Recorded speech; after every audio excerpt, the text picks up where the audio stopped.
Living authentically in a world that wants you to conform. One of the greatest lessons of my spiritual awakening was learning to be unapologetically myself.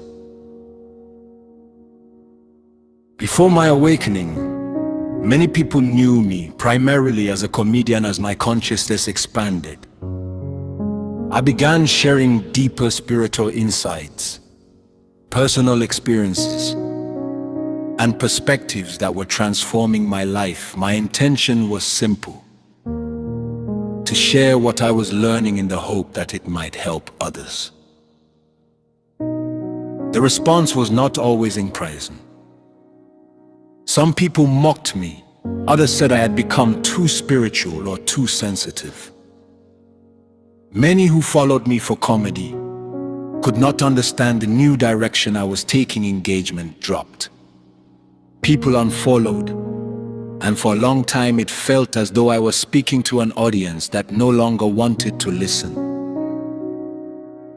There were moments when I questioned myself, but deep within I knew that awakening was teaching me something greater than popularity. It was teaching me authenticity. Many of us struggle to be authentic because we have spent years trying to fit into expectations created by family, society, religion, culture, and social media. We learn to seek approval before expressing ourselves.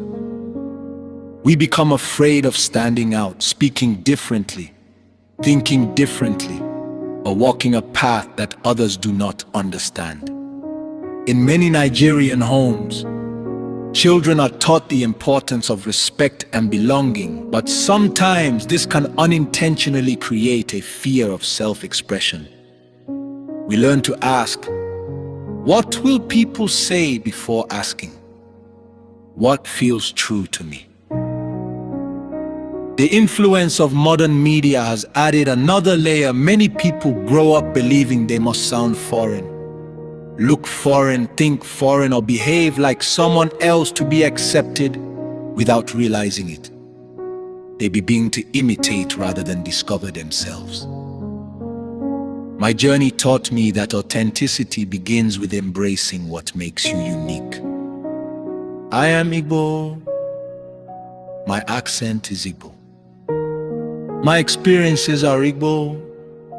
My perspective has been shaped by my culture, my environment, and my life experiences.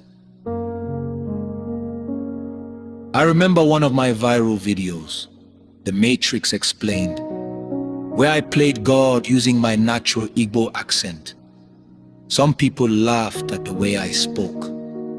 Some mocked it. But I was never trying to sound like anyone else. I was simply being myself. Over time, I realized that the things people often criticize are sometimes the very things that make you stand out. Many of the comedy slangs and expressions that became popular in my content were not copied from trends or borrowed from others. They came naturally from my imagination and my unique way of seeing the world. They resonated because they were authentic. The soul cannot fully express itself through imitation. Your accent is not a weakness. Your culture is not a weakness. Your uniqueness is not a weakness. The world already has enough copies. What it needs is more originals.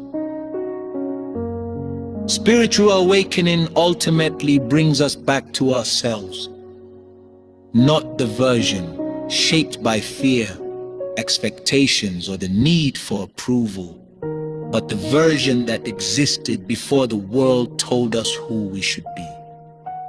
When you stop apologizing for who you are and begin embracing your roots, your voice, your story, and your truth, you step into a freedom that no amount of external validation can provide.